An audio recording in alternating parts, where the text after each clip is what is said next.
Hello everyone, क्या हाल है? I hope सब बढ़िया होंगे।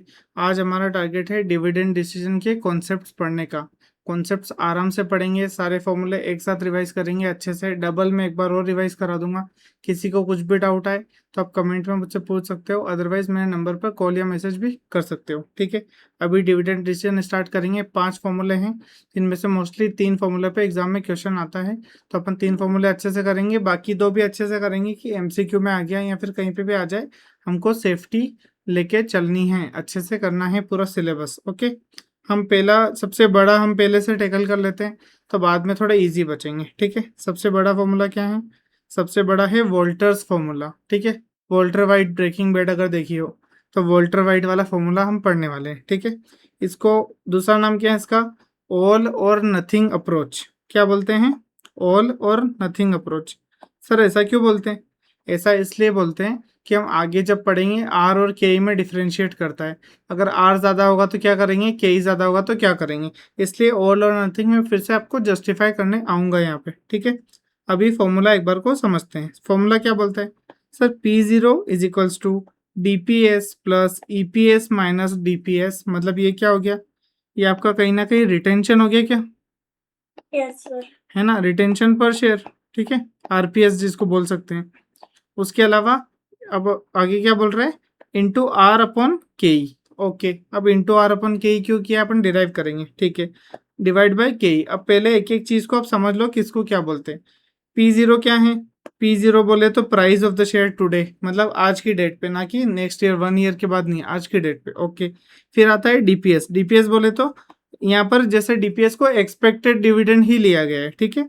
Expected dividend per share, okay, ये ध्यान रखना। एक्सपेक्टेड डिविडेंड पूरा वैसे आपको कंफ्यूज नहीं करेगा डिविडेंड चैप्टर इतना ज्यादा इन फॉर्मूले में, ठीक है।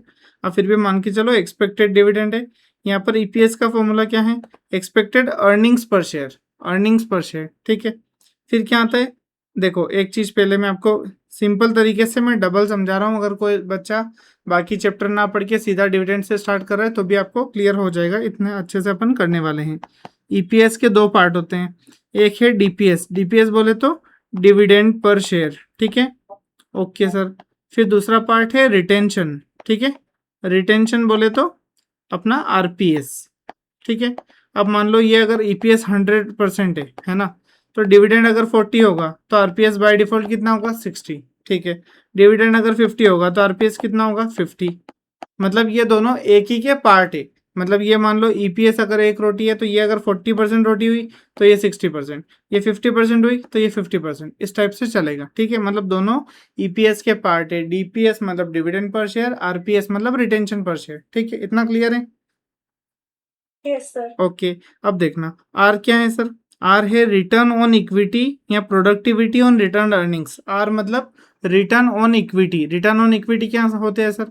कि आपने जितना इक्विटी शेयर होल्डर्स ने पैसा डाला उस पे आपने कितना रेवेन्यू जनरेट किया, कितना नेट प्रॉफिट जनरेट किया, उसको बोलते हैं रिटर्न ऑन इक्विटी। इसका फॉर्मूला हम ऐसा भी लिखते हैं क्या?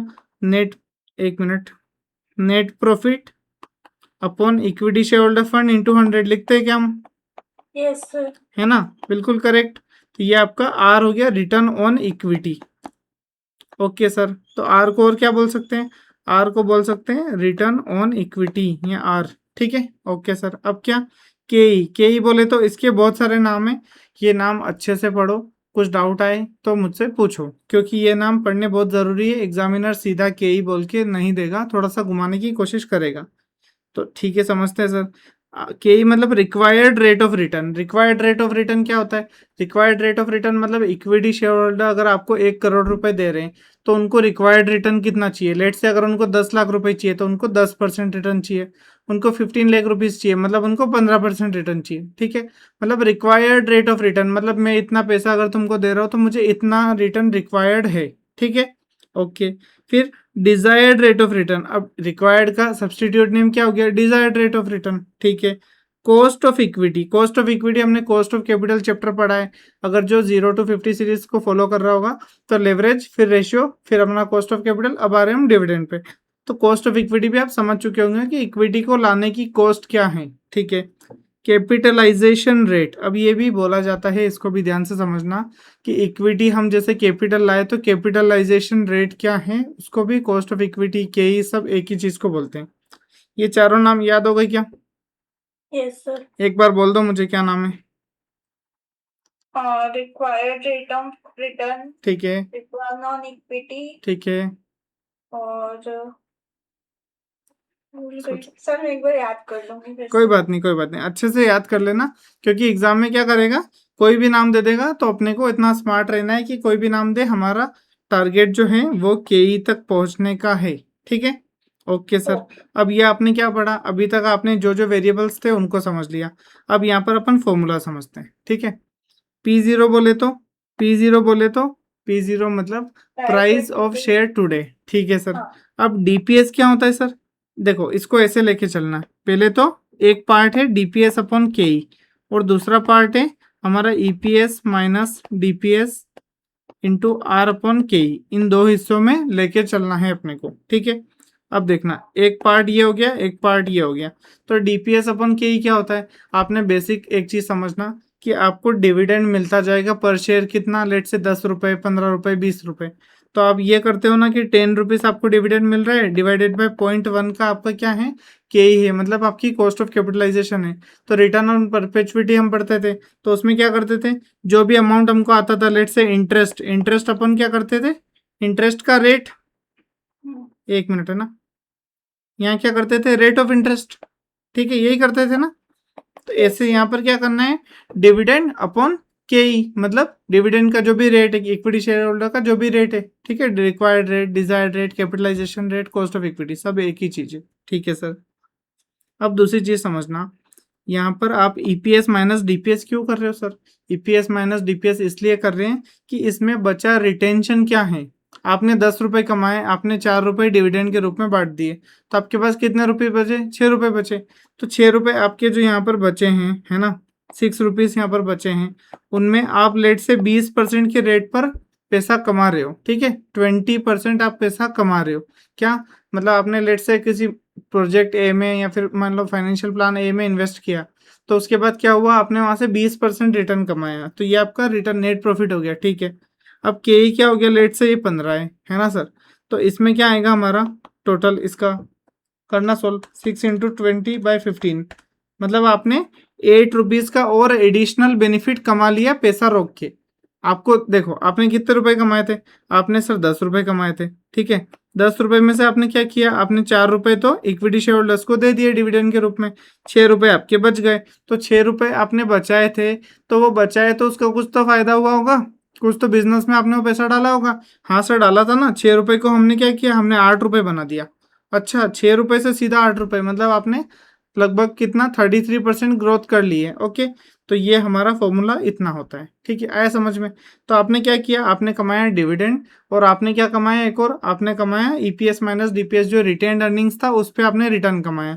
तो लेट से आपने यहाँ पर डिविडेंड था 4 रुपए और आपने 8 रुपए और कमा लिया, तो आपने टोटल कितना कमा लिया, 12। ओके, और यहाँ पर अपन ने एग्जांपल लिया था के ई 15%, तो अपन के ई अभी 15% मान के चलते हैं। तो डिवाइड बाई के ई 15%, ये वाला फॉर्मूला देखो, डिवाइड बाई के ई कर रहा है यस सर। यहाँ पर। ठीक है, तो यहाँ पर डिवाइड बाई के ई किया, तो 12 डिवाइडेड बाई 15%, मतलब आपका शेयर का प्राइस कितना होना चाहिए, 80। क्यों सर, 4 रुपए तो आपको डिविडेंड मिल गए, 6 रुपए आपके हमने रोके थे रिटेन अर्निंग के रूप में, तो उस पर हमने क्या किया, हमने आपको और पैसा कमा के दिया, तो उसको हमने 6 को 8 रुपए बना दिया। तो आपको टोटल कितना फायदा हुआ, 12 रुपए का फायदा हुआ। 12 रुपए डिवाइडेड बाय 12 रुपए कब मिलेंगे, आप मुझे एक बात बताना, 12 रुपए आपको कब मिलेंगे, नेक्स्ट ईयर में। अभी तो P0 की बात कर रहे हैं ना, तो ये नेक्स्ट ईयर में मिलेंगे। हाँ सर, यहाँ पर अपन ने क्या पढ़ा, देखना यहाँ पर, ये हमने क्या पढ़ा, ये हमने पढ़ा एक्सपेक्टेड डिविडेंड, एक्सपेक्टेड अर्निंग्स, सब एक्सपेक्टेड था। ओके सर, तो मतलब ये नेक्स्ट ईयर हमको मिलने वाले हैं, तो इसको हम क्या कर देंगे, इसको हम डिस्काउंट कर देंगे 15% से, जो भी आपका के ई है, कैपिटलाइजेशन रेट है, कॉस्ट ऑफ इक्विटी है। तो हमारा क्या आ जाएगा सर, हमारा आ जाएगा price of the share today. आया समझ में? Yes sir. आप बताओ मुझे जेन्युइनली, इतना डिटेल में किसने डिविडेंड डिसीजन का फॉर्मूला समझाया होगा कि आपको, अभी तक तो नहीं। है ना, मजा आया ना, पढ़ने में सही लग रहा है ना? हाँ हाँ ठीक है, ऐसा एकदम डिटेल्ड अपन ने खोल के रख दिया ना, तो अब आप जैसे ये फॉर्मूला लगाओगे तो आपके दिमाग में आ जाएगा कि 4 रुपए डिविडेंड बांटे, 6 रुपए अपने ने क्या किया, रिटेन अर्निंग्स किया। फिर उसमें क्या हमने ये फॉर्मूला आराम से आपको अब क्लिक होने वाला है। ठीक है, यस सर ओके परफेक्ट। चलो हम नेक्स्ट फॉर्मूले की तरफ बढ़ते हैं। इसमें हाँ देखो, अब ये क्या बोल रहा है, इसमें लड़ाई होती है रिटर्न की, मतलब रिटर्न ऑन इक्विटी की और कैपिटलाइजेशन रेट के की। ये फॉर्मूले में क्या चलता है पूरा दिन भर, आर वर्सेस के ई। ठीक है, आर वर्सेस के ई। अच्छा मुझे बताओ आर क्या होता है सर, आर क्या होता है मुझे बताओ। रिटर्न रिटर्न ऑन इक्विटी मतलब आप कितना पैसा कमा रहे हो, मतलब कंपनी कितना पैसा कमा रही है। लेट से कंपनी 20% पैसा कमा रही है, ठीक है, अजम्पशन के लिए मान के चल रहे हैं, ठीक है। फिर केई क्या होता है सर, केई मतलब शेयर होल्डर जो पैसा अपने को दे रहा है ना इक्विटी शेयर खरीद के, उसको कितना पैसा चाहिए, उसको साल का कितना रिटर्न चाहिए, ये रिटर्न आप कमा रहे हो। ठीक है, ठीक है, और यस ये रिटर्न आपको चाहिए कि इतना तो रिटर्न होना ही चाहिए। ठीक है, ये आप कमा रहे हो और ये आपको चाहिए, ये समझ में आ गया, ये समझ में आ गया है ना। अब देखना अब यहाँ पर क्या हो रहा है, यहाँ पर आपने लेट से आपने रेट ऑफ रिटर्न जो है वो इक्विटी से ज़्यादा है, कॉस्ट ऑफ इक्विटी से ज़्यादा है, मतलब आप ज़्यादा कमा रहे हो चाहिए कम, आप 20 कमा रहे हो 15 ही चाहिए। तो उस केस में क्या करोगे, उस केस में आप डिविडेंड ही नहीं बांटोगे। ऑप्टिमम डिविडेंड पॉलिसी इसको बोलते हैं कि किस केस में कितना डिविडेंड बांटना चाहिए। ठीक है, नो डिविडेंड क्यों सर, ऐसा क्यों किया, डिविडेंड ही नहीं बांट रहे हो। आप सोचो अगर मान लो मैं 10 रुपीज़ कमा रहा हूँ, है ना, 10 रुपीज़ मेरा ईपीएस है। ठीक है, तो अगर मैं सामने वाले को 5 रुपए 4 रुपए दे भी दूंगा तो उसको तो 15% ही कमा पाएगा ना। वो कहीं पे भी पैसा डाल रहा है उसको 15% का रिटर्न चाहिए, उससे ज़्यादा मैं 20% रिटर्न कमा के दे रहा हूँ, मतलब मैं फ़ायदा कराऊंगा ना। तो आप पैसा मत ले जाओ, मेरे को ही दो, मैं और बढ़ा के दूंगा, मेरे को ही दो, मैं और बढ़ा के दूंगा। ठीक है, तो इसलिए ये अप्रोच बोलता है क्या, नो डिविडेंड, पूरा प्रॉफिट जो है वो रिटेन कर लो। ऐसा कौन बोल रहा है, हमारा ये है कौन सा, वोल्टर वाइट मॉडल। ठीक है, आपने ब्रेकिंग बैड देखी है। No sir no sir, okay कोई बात नहीं, बहुत आइकॉनिक सीरीज है। जब क्लास खत्म हो जाए, क्लास क्या मतलब एग्जाम खत्म हो जाए सितंबर, उसके बाद अगर देखना चाहो तो देखना, ब्रेकिंग बैड नेटफ्लिक्स पर अवेलेबल है, बहुत शानदार सीरीज है। ठीक है, ओके उसमें उसका नाम रहता है वोल्टर वाइट। ठीक है, WW। तो ये हम आगे बढ़ते हैं, ये देखो यहाँ पर रिकमेंडेशन भी मिल रहे हैं लेक्चर के साथ साथ।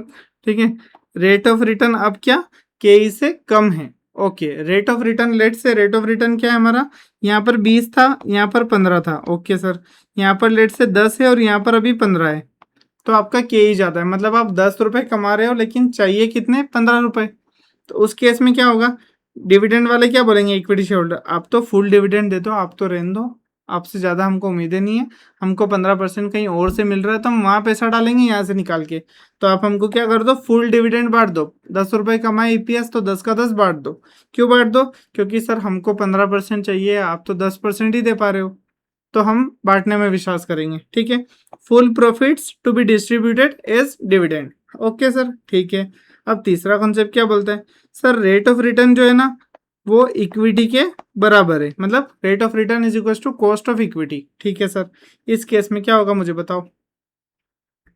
तो मतलब डिविडेंड जितना आर इज इक्वल टू के, मतलब हाँ जितना डिविडेंड और रिटेन हम कुछ भी कर सकते हैं, उसमें डिफरेंस नहीं है। हाँ, बिल्कुल डिफरेंस नहीं है, आपको 10% बांटना है, 20 30 40 50 60 70 80 90 100, जितना बांटना चाहो उतना बांटो, इन डिफरेंस पॉइंट है। क्यों, क्योंकि आप जितना कमा रहे हो और उनको जितना चाहिए वो बराबर है। वो कहीं और बिजनेस में डालेंगे तो भी उतना ही कमाएंगे, यहाँ डालेंगे तो भी उतना ही कमाएंगे, मतलब इन डिफरेंस पॉइंट क्या, पे डिविडेंड और रिटेन नो डिफरेंस। ठीक है, मैंने सिंप्लीफाई करके फॉर्मूले में अपने को समझाया है, वोल्टर वाइट हमने 14 मिनट में पढ़ा है। ठीक है, वोल्टर वाइट फॉर्मूला। ठीक है, ओके सर। अब देखो गोल्डन्स फॉर्मूला, आई डोंट थिंक ये समझाने की जरूरत है, फिर भी अपन समझाएंगे।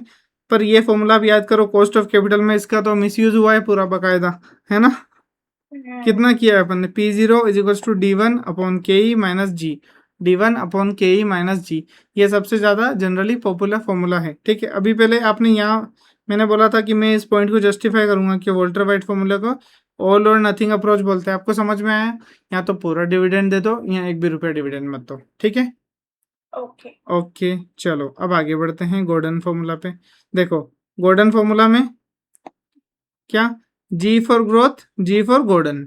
मतलब आपको अगर समझ नहीं आए कि कौन सा फॉर्मूला लगाना है, तो अगर क्वेश्चन में जी दिया हुआ है, ग्रोथ दी हुई है, मतलब आपको गोल्डन फॉर्मूला लगाना है।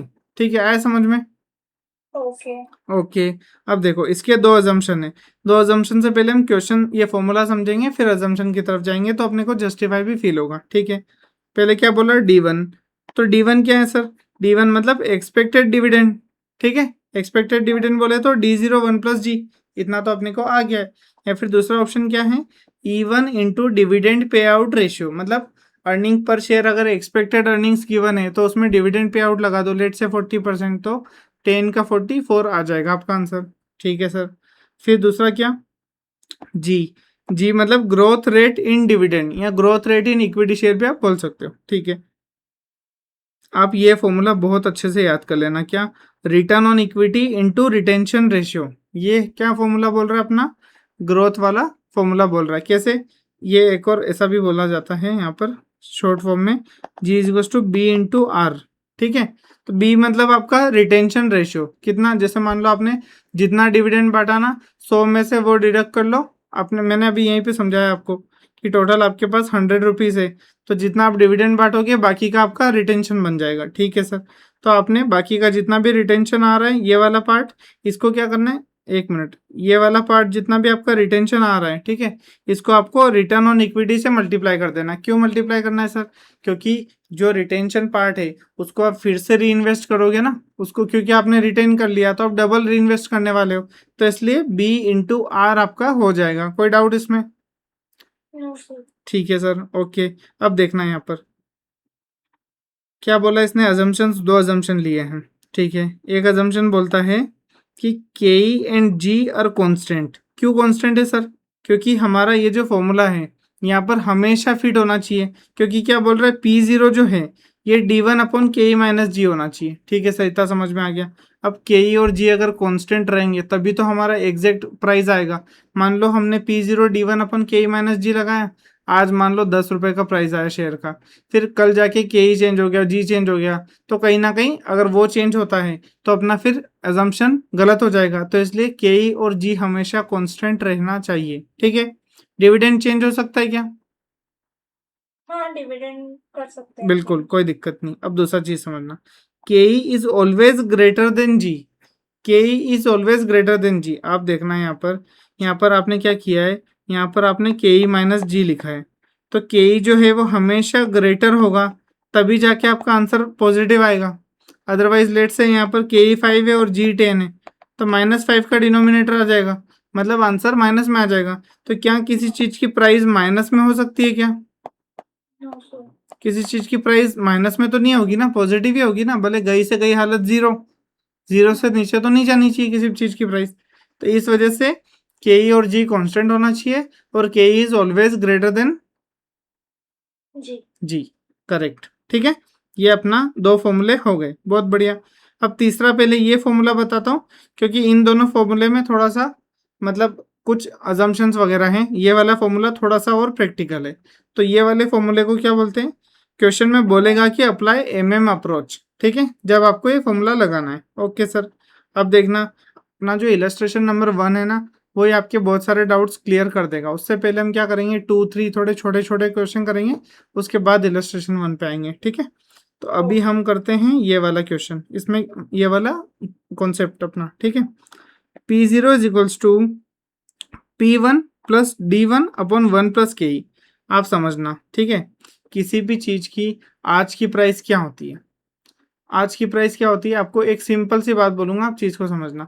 किसी भी चीज की आज की प्राइस ये होती है कि फ्यूचर में आप कितना ज्यादा पैसा कमाओगे, उससे कितना ज्यादा इकोनॉमिक बेनिफिट मिलेगा, उसकी प्रेजेंट वैल्यू। ठीक है, कितना ज्यादा पैसा आप कमाओगे उसकी प्रेजेंट वैल्यू। ठीक है, तो आप कोई शेयर अगर परचेज करते हो, ठीक है, तो आप कोई शेयर के लिए कितना पैसा देने के लिए रेडी होंगे, क्या, कि उसकी 1 साल बाद क्या वैल्यू होगी, P1, है ना? ठीक है सर, प्लस D1, क्यों? क्योंकि 1 साल बाद आपको क्या मिलेगा, D0 मिलेगा कि D1 मिलेगा? 1 साल बाद आपको क्या मिलेगा, D0 मिलेगा कि D1 मिलेगा? D1। D1, correct. तो ये आप अगर कोई शेयर बेचते हो तो आपको इतना पैसा मिलेगा, फिर आप अगर आपके पास रखते हो तो आपको डिविडेंड मिलेगा। हाँ सर। अब इन दोनों को आप 1+KE से डिस्काउंट करोगे। डिस्काउंट मतलब जो इन्फ्लेशन रेट या फिर जो रिक्वायर्ड रेट होती है उसके अकॉर्डिंग अपन पीछे खींचते हैं। मतलब जैसे मान लो फ्यूचर आज जो चीज़ 100 रुपये की मिलती है, अगर 10% कैपिटलाइजेशन रेट है तो कल वो 110 की मिलेगी, मतलब एक साल बाद 110 की मिलेगी। फिर उसके एक साल बाद कितने की मिलेगी, 121 की। फिर एक साल बाद जो भी है 133, ऐसा कुछ जो भी अपना फिगर आ रहा है, ठीक है। मतलब एक एक साल बाद 10% प्राइस बढ़ती जा रही है।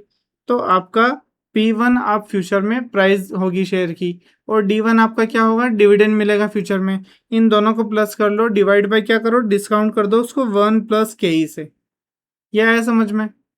Yes sir. कितना सिंपल फॉर्मूला था, ठीक है। हाँ। अब क्वेश्चन में बहुत बार क्या होगा, आपको ये चीजें दी होगी। पी अपना क्या होगा, P0 दिया होगा, D1 दिया होगा, 1+KE दिया होगा। 1 तो ऑब्वियस सी बात है 1 ही है, KE दिया होगा। तो आपको क्या निकल जाएगा वहां से, आपका P1 निकल जाएगा, ठीक है। ओके। आएगी समझ में?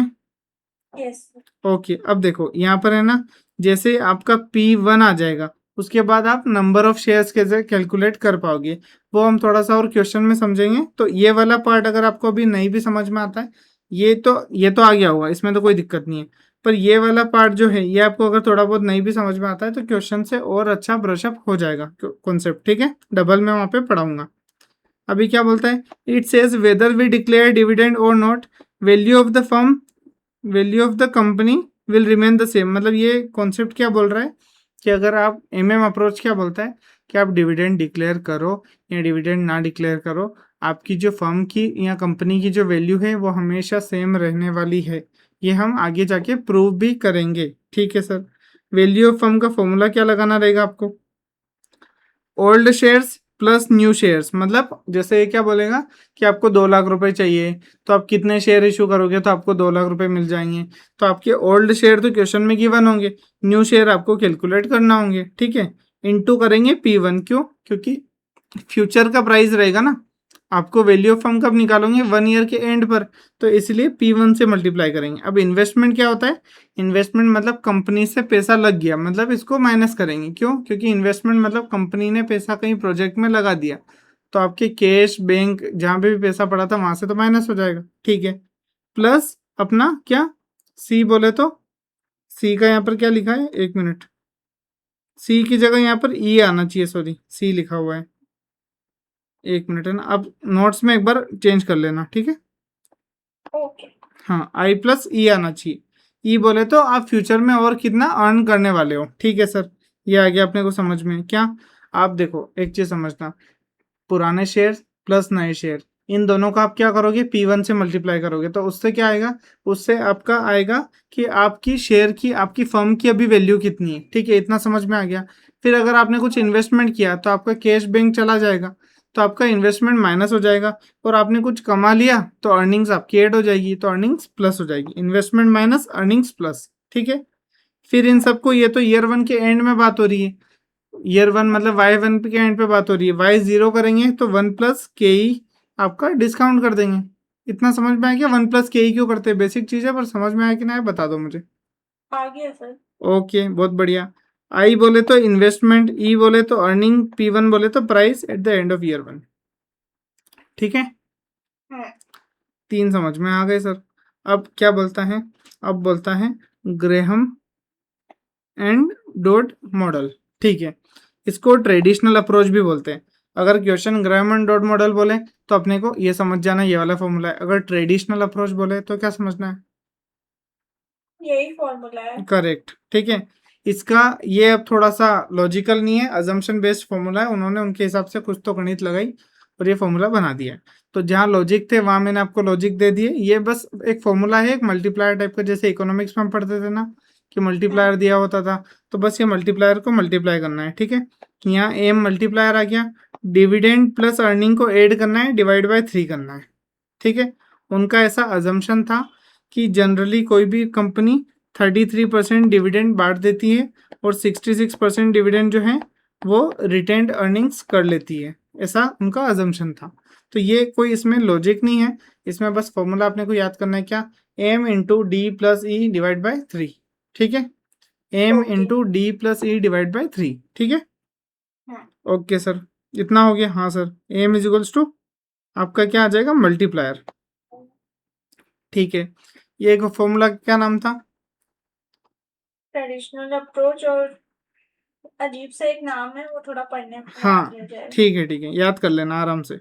अगली बार अगर मैं पूछूंगा तो आपको याद होना चाहिए, ठीक है। अभी डिस्काउंट मिल गया आपको, ठीक है। Sure sure. है ना। अब आता है अपना लिंटनर्स मॉडल, ठीक है। ये क्या बोलता है सर, बता दो sir. Okay sir, current year EPS क्या होता है? करंट ईयर का ईपीएस बता रहा है ये, करंट ईयर का ईपीएस, ठीक है। लास्ट ईयर का जो डीपीएस है ना, वो रख दो साइड में।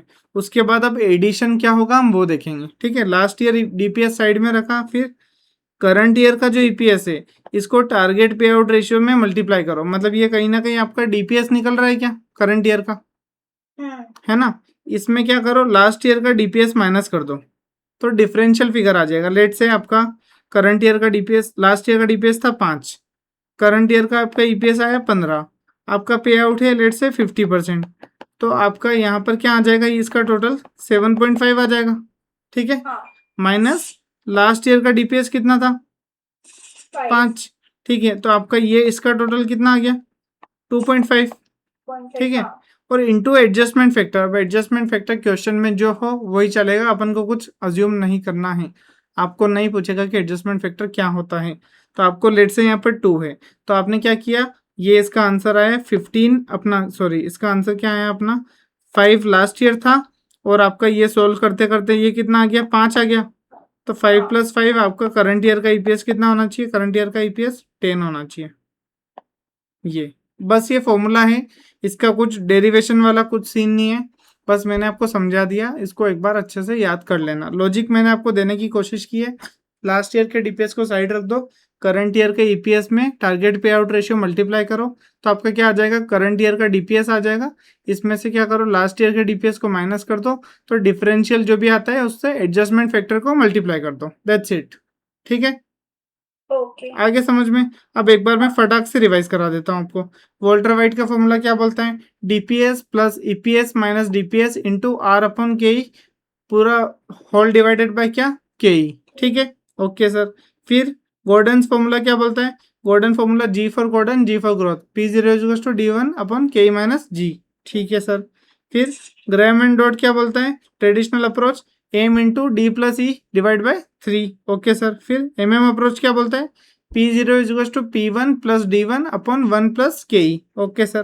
फिर वैल्यू ऑफ फर्म क्या होती है, old shares plus new shares into क्या करेंगे, old shares plus new share into क्या करेंगे, P1, P0 नहीं करेंगे, P1 करेंगे, ठीक है। माइनस आई मतलब इन्वेस्टमेंट प्लस अपना क्या earnings divided by 1 plus KE, ठीक है। लिंटनर मॉडल क्या, करंट ईयर का ईपीएस कैलकुलेट करना है, last year DPS plus current year EPS into target पे आउट रेशियो माइनस आपका last year DPS into adjustment factor, ठीक है। आगे समझ में। Yes sir. कुछ भी डाउट हो तो आप मुझे पूछ सकते हो, और उसके अलावा अगर जो बच्चे ऑनलाइन देख रहे हैं तो उनके लिए ये नंबर, आपको कुछ डाउट हो तो आप मुझे इस नंबर पर कॉल या व्हाट्सएप कर सकते हो, ठीक है। कॉन्सेप्ट अपना 28 मिनट्स में हो गया, बहुत शानदार तरीके से, बहुत डिटेल्ड मैंने आपको पढ़ाया है। स्टिल कुछ भी डाउट हो तो आप कमेंट करो, अपने फ्रेंड्स के साथ शेयर करो, लाइक करो और चैनल को सब्सक्राइब करो, क्योंकि और भी कंटेंट सीए इंटर एफएम के रिगार्डिंग आने वाला है। Thank you, bye bye.